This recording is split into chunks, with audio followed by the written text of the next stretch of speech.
अस्सलाम वालेकुम। सब्जियों के पराठे बहुत ज़्यादा शौक से खाए जाते हैं और घर में सबके ही बहुत फेवरेट होते हैं। आज हम बनाने के लिए जा रहे हैं पालक का पराठा, जो कि बिल्कुल डिफरेंट रेसिपी से बनेगा और इतना खस्ता करारा शानदार होगा कि आप यकीन नहीं करेंगे कि ये पालक का पराठा आपने घर में तैयार किया और बहुत ही आसान रेसिपी के साथ। तकरीबन हाफ केजी के करीब पालक है मेरे पास। पत्ते धो के रखे हुए थे। अब हम इसको चॉप कर लेंगे। कोई बारीक मोटी कटिंग करने की जरूरत नहीं, जैसे दिल चाहे रफली चॉप कर लीजिएगा बस। इसी तरीके से मजीद पालक आप ले लीजिएगा और इसको साफ करके किसी भी बाउल में डाल दीजिएगा। डालने के बाद हमने क्या किया कि इसमें हमने कुछ चीज़ें ऐड करनी है, कुछ स्पाइसेस ऐड करने हैं, जिससे इसको हम मज़ीद जायकेदार बना दें। 1 गिलास के करीब यहाँ मैंने पालक के अंदर पानी ऐड कर दिया और पानी ऐड करने के बाद हमने क्या किया कि तकरीबन 6 दरमियाने साइज़ की हरी मिर्चें थी मेरे पास, मैंने वो ऐड कर दी और एक बड़े साइज़ का मेरे पास प्याज था, मैंने उसको कट करके ऐड कर दिया। ये ऐड करने के बाद अब हमने इसको करना है बॉईल। बॉईल उस वक्त तक करना है जब तक सारी चीज़ें हमारी गल ना जाएं। बॉईल होने में तकरीबन 15 मिनट लगेंगे। कैप लगा दिया है मैंने और दरमियानी आंच पर इसको 15 मिनट के लिए हम बॉईल कर लेंगे। आंच को हल्का नहीं कीजिएगा, दरमियाना ही रखकर इसको बॉईल कीजिएगा।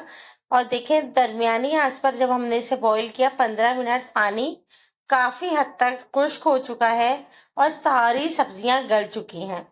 बस ये बिल्कुल रेडी है। अब हमने क्या करना है, ब्लेंडर लेना है और इसको ब्लेंड कर देना। अगर आपके पास ना हो ग्राइंडर, जग में डाल के इसको कर लीजिएगा। जैसे भी कर लें वो आपकी अपनी चॉइस है, हमें ऐसा पेस्ट चाहिए। बस अब हमने क्या किया कि इसमें मजीद स्पाइसेस ऐड किए। 1 टीस्पून सॉल्ट ऐड कर दिया। सॉल्ट ऐड करने के बाद आधा चम्मच मैंने साबुत जीरा होता है वो ऐड कर दिया। Half teaspoon red chilli powder add कर दी। हाफ टी स्पून ही कुटी हुई मिर्च ऐड करके इन सारी चीजों को हमने मिक्स कर लिया। ये जो पराठे बनेंगे ना, ये बहुत डिफरेंट बनेंगे। अब हम इसमें गूंदेंगे आटा। आटा ज्यादा सा लेके छान के रख लीजिएगा और थोड़ा थोड़ा डालकर इसको हम किसी भी चम्मच से मिक्स करते जाएंगे और इसको गूंदते जाएंगे। इस तरीके से सबसे पहले तो मिक्स करते रहेंगे। आपको खुद अंदाजा हो जाएगा। आटा डालते रहिएगा और मिक्स करते रहिएगा। क्वांटिटी नहीं है, बस उस वक्त तक हमने ये काम करना है जब तक एक प्रॉपर डो हमारी बन ना जाए। पालक में खुद इतना नमक होता है, इसलिए जो है ना, हमने नमक कम ऐड किया है। अगर आपको कम लग रहा हो तो आप थोड़ा सा बढ़ा लीजिएगा। ये देखें, डो हमारी बिल्कुल तैयार हो गई है।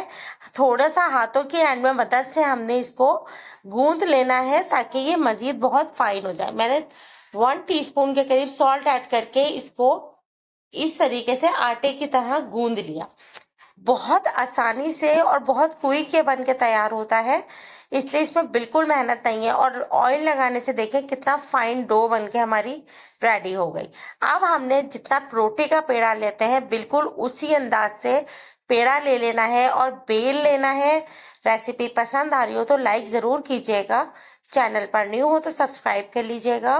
बेल का बटन ज़रूर प्रेस कीजिएगा ताकि आने वाली तमाम मेरी रेसिपीज आप तक पहुंचे। ये देखें, बिल्कुल नॉर्मल रोटी की तरह बेला है और नॉर्मल रोटी की तरह सीधे तवे पे इसको डाल दिया। कुछ भी इसमें एक्स्ट्रा नहीं किया, कुछ खास नहीं है। वैसे हम पराठे बनाने के लिए जाते हैं तो कितनी मेहनत से अंदर घी लगाना और सब कुछ करके फिर पराठे बनते हैं, लेकिन पालक के पराठों में मेहनत बिल्कुल भी नहीं हुई।